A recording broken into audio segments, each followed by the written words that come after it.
universo. Ese lugar bastante malcriado. Porque seamos honestos, uno pensaría que el universo se comporta de cierta forma coherente, ¿no? Pero resulta que no. Nuestro universo tiene dos caras. Una seria y predecible como el hermano mayor y otra totalmente rebelde sin causa. Sí, como el hermanita menor esa bendición que te pone a reevaluar tus métodos anticonceptivos. Hoy les muestro un modelo del universo que explica esta interesantísima dinámica. Me refiero al modelo de Hawking, descrito en su libro El Gran Diseño. Para explicarlo mejor, primero tenemos que tomar nuestra sierra y dividir nuestro universo en dos. De un lado tenemos el universo macro y del otro está el universo micro. Ojo, que si hablamos de ciencia de verdad, esto no sería una buena división, Una división más exacta sería en escalas. O sea, escala cuántica, atómica, macroscópica y astronómica. El universo micro serían las partículas fundamentales del cosmos, las más pequeñitas. Estas son los bosones, como el fotón, y los fermiones, como el quarks y el electrón. Son las partículas más pequeñas del universo conocido, según el modelo estándar de física de partículas. Y ojo con eso, porque el tamaño aquí sí importa.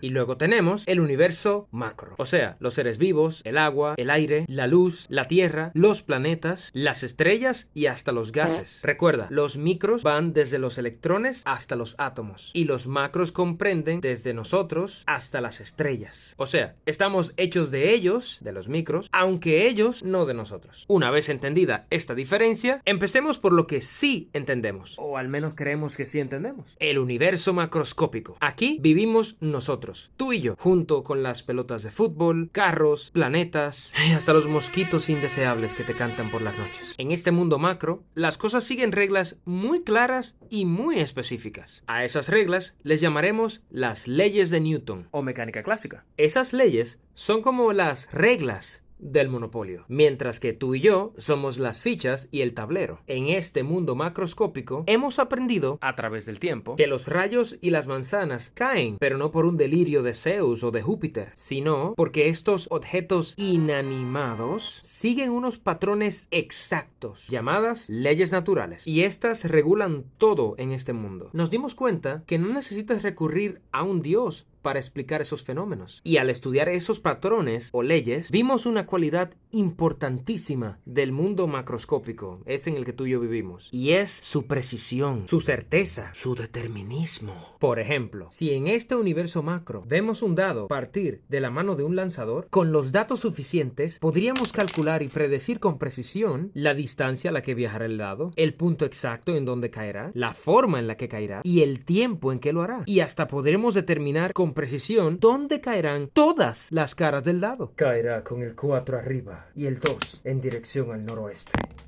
¡Es magia! No, es física. Y lo es. Como dije, en el mundo macro podemos determinar con certeza y precisión los movimientos de las cosas. Pero, ¿y si ahora tomamos ese mismo dado y decidimos mirar más de cerca y más de cerca, de cerca? Nos metimos en el mundo microscópico, es en el que viven los átomos, los electrones, los quarks y los fotones. Y aquí, amigos, el universo te escupe en la cara. En este mundo cuántico, las reglas son otras. Aunque irónicamente, estamos hechos de átomos y electrones, pero nosotros y ellos nos regimos por reglas muy, pero muy diferentes. O sea, lo digo en serio, muy diferentes, Reglas tan, pero tan raras que no tienen sentido común, no en nuestro mundo. Así que amárrense los panties y los calzones porque aquí vamos. En el mundo macro, todo es certeza y precisión, pero en el micro no se trata de certezas, sino de probabilidades. De pronto, en vez de saber dónde está exactamente una partícula, tienes una nube de probabilidades. Sí, una nube. O sea, puedes saber más o menos dónde está, si es que tienes suerte. ¿No me crees? Búscalo. Se llama principio de incertidumbre, de Heisenberg. Este frentón de aquí. Técnicamente establece que no es posible conocer con exactitud y al mismo tiempo la posición y la velocidad de una partícula. En lugar de trayectorias bien definidas y determinadas, como en el mundo macro, en el mundo micro hablamos de funciones de ondas y distribuciones de probabilidad. O sea, podemos decir dónde es más probable que esté una partícula, pero no exactamente dónde está ni qué hará después. Ya sé. Seguramente piensas que eso es porque les falta información a esos científicos. O, bueno, aún no lo sabemos, pero seguro mañana encontraremos la respuesta. Y pienses que una vez encontrada esa información faltante, supuestamente volveremos a ese determinismo que tanto nos caracteriza en este universo macro. Pero te equivocas. En 1960 1964, el teorema de John Bell demostró que no es así. No es como que los electrones están jugando al escondido ahí y que solamente falta una información oculta por ahí, o quizás una mejor máquina para disipar esa nube, sino que lo que pasa es, spoiler alert, nuestro universo elige el caos. En cuántica, no importa lo mucho que sepas, siempre vas a hablar en base a probabilidades. No hablarás en base a certezas, como en el mundo macro. Ojo, que esto no es algo de John Bell solamente. A lo largo de las décadas, experimento tras experimento han demostrado su postura. Todos y cada uno de estos experimentos violaron las desigualdades de Bell, lo que significa que el mundo cuántico no puede explicarse con variables ocultas locales. O sea, en otras palabras, no es como que nos falte conocimiento. Y peor aún, que las partículas están conectadas de forma no local. O sea, que lo que le pasa a una partícula aquí le afecta a otra instantáneamente aquí, o separadas por años luz. Y si todo esto te parece loco, pues no eres el único. En realidad, estás en buena compañía. Albert Einstein y otros muchos pensadores pensaron igual que tú. Y seguro que Einstein se está revolcando en la tumba cuando me oye decir esto. Por su lado, Einstein pensaba que esta falta de certeza que tenemos en el mundo cuántico se debía a nosotros, a ti y a mí, a los observadores, y no al fenómeno en sí. De ahí incluso sus famosas palabras: Dios no juega a los dados. Pero parece que sí. Para Einstein, el fundamento del universo no podía ser probabilístico, sino determinado, como el universo. Pero hoy ya tenemos bien claro que la idea de Einstein estaba errónea. No depende del observador, sino de aceptar que mientras la naturaleza del mundo macro es determinista, la naturaleza del micro es probabilística. Primero, debemos tener bien claro que las reglas del mundo macroscópico no se pueden aplicar al mundo microscópico, ni viceversa. En el macro, todo es determinismo, leyes rígidas y precisas, y se dan en cuerpos macros o astronómicos. Pero en la micro, todo ocurre de manera simultánea y en base a probabilidades, sin certeza ni precisión, y se da solo en los cuerpos más pequeños del universo. Para darte una idea de a qué me refiero con cuerpos pequeños, el tamaño de un electrón es de 10 elevado a la menos 22. Esto significa un 1, precedido por 21 ceros, antes de llegar al punto decimal.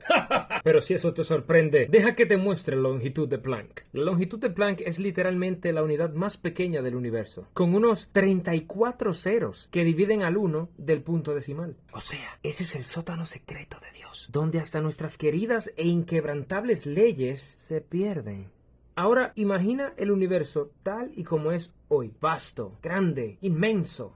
No le podríamos aplicar la mecánica cuántica. Es demasiado grande. Pero si tan solo supiéramos de una fecha en la que nuestro universo existía de una forma tan pequeña y comprimida, donde pudiésemos aplicarle las reglas de la cuántica, donde el tamaño del universo sea semejante al de un electrón, o más cerca del número de Planck. Si tan solo ese universo fuese posible. Espera, ¿qué hay del Big Bang? ¿Qué sabemos de antes del Big Bang? Bueno, lo típico. Existía una sopa subatómica, eran millones de partículas elementales juntas, como el electrón, en un espacio sumamente reducido y comprimido. Pero es que a un universo de ese tamaño no podríamos aplicar las leyes de Newton, pero podríamos aplicarles las leyes de objetos que son de ese tamaño, las leyes de la cuántica. Y en un estado como ese, donde el universo se comporte tal y como lo dicta la física cuántica, las cosas podrían surgir de la nada, sin causa, como los bosones, de forma simultánea, como los electrones. Pueden surgir dentro del rango de lo posible, como el esquema de Feynman. Espérate, yo he visto eso antes.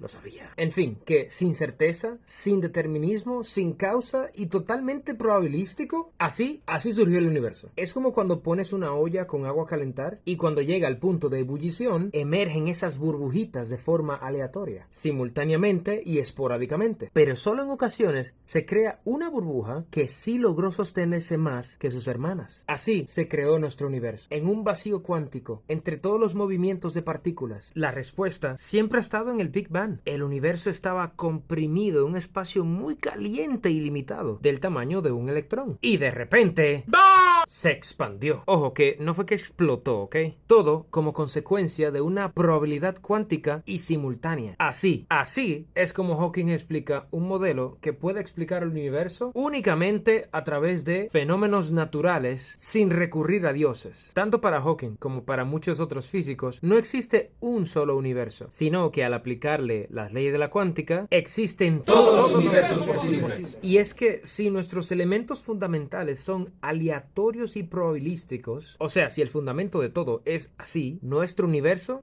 también lo es. En conclusión, este video lo he hecho con el objetivo de demostrar la postura de Stephen Hawking y Leonard Lorianow descrita en su libro El Gran Diseño. Espero que el valor del video sea para mostrar otras posturas, otras formas de ver el mundo y el universo y aprender de ellas. Y quizás de estas podemos tomar todo lo que nos parece interesante o útil y dejar todo aquello que nos es inútil. ¿Sabes? Te recomiendo leerlo porque debo admitir que aprendí bastante y de una forma sorprendentemente muy simple. Aprendí sobre física cuántica y física clásica, informaciones y experimentos actualizados y relevantes al tema. También aprendí sobre historia de la filosofía y de la física. Todo esto dentro de un mismo libro. Quedé maravillado por la simpleza con la que el profesor Hawking, de forma muy pedagógica, enseñaba temas acerca de física cuántica. No tienes que ser un super megafísico para poder entender lo que dice el libro, excepto en el capítulo 5, donde vas a tener que leerlo como un 5 o 6 veces para poder entenderlo. Pero no por culpa de Hawking, sino por culpa de la cuántica. Si te gustó mi comentario, deja el tuyo aquí debajo y dime qué libro deseas que lea y comente en un próximo video.